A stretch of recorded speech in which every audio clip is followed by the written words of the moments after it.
Our support team tends to get a lot of questions about ignores, so let's see if we can dive in and explain how these ignore rules work.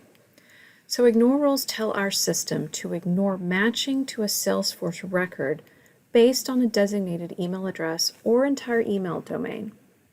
The address or domain is considered in conjunction with the type of ignore and direction chosen, and additionally, administrators can apply a rule to all users. So when you create an ignore rule, you're going to have a small form where you can enter data into the fields. Let's dive into these fields, starting with the address to ignore, to try and explain how this all works together. So when you have an email address, it's the username plus the domain. The part of the email address after the @ symbol is the email domain, if you are unaware. So for the address to ignore for our rules, you can either enter Hannah's full email address, hannah@acme.com, or you could just enter acme.com without the @ symbol. Now, why would you want to just use a domain? So let's dive a bit more into the distinction here. Let's say we have 4 contact records in Salesforce, Hannah, Juan, Shay, and Philip, and they all work for the Acme company. So we could create individual ignore rules for each of these contacts. Now, it's that sometimes warranted if you want to specify a direction to be specific for each of those individuals. However, if you know that you don't want to match any contact from this company, you can actually create a domain level rule. So just one ignore rule, and here you would just enter the domain as the address to ignore.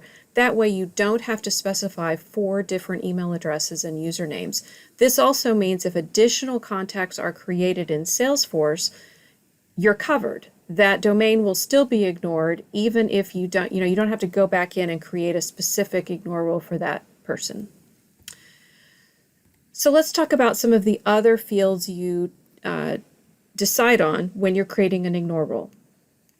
The skip address type. This is a type that means match my email will skip the designated email address or domain for matching, but will still consider other email addresses in the header, meaning in the to, from, CC, or BCC fields. The other type of ignore is called skip email containing address. I like to think of this as a bit more of a powerful rule.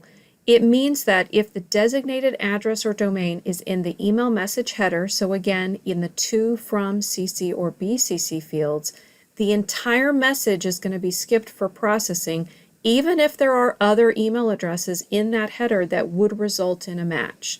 So this is one you want to use carefully.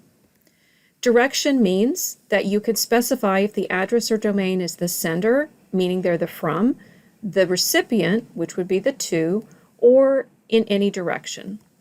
And then administrators would have an additional field they can use to apply the rule to either themselves as a personal rule or to all users. So let's look at some examples here. Let's say Hannah is a contact with the Acme account in Salesforce. We've created an ignore rule for Hannah that says we're supposed to ignore matching for her address when it's the recipient or the to. So if we have an example email, Hannah is the recipient of this message. She is the to, so the condition is met.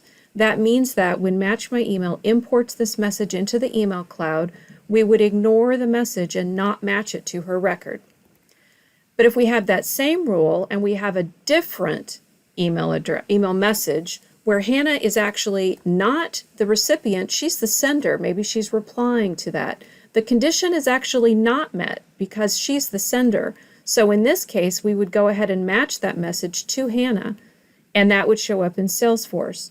Now, we find in most cases, customers want to ignore a contact with a message going in either direction, but it is possible to specify one versus the other. And in this last example, we have our same rule. She's the recipient. We want to ignore matching to her. But in this message, Hannah is one of 3 recipients. So we have it to Hannah and Miles, who's at a different company, and it's also copied to Nadia at yet a 3rd company. So the condition of the rule is that Hannah is the recipient, so that's met, but there's no ignore rule for Miles or Nadia. So when that message comes into the cloud, we're going to match that message to Miles and Nadia, but we're still going to skip Hannah. The reason is the ignore type was just skip address, just skip Hannah's address for matching, but any other address in the header is still sort of fair game for us to match. I hope this helps you understand ignore rules a bit better.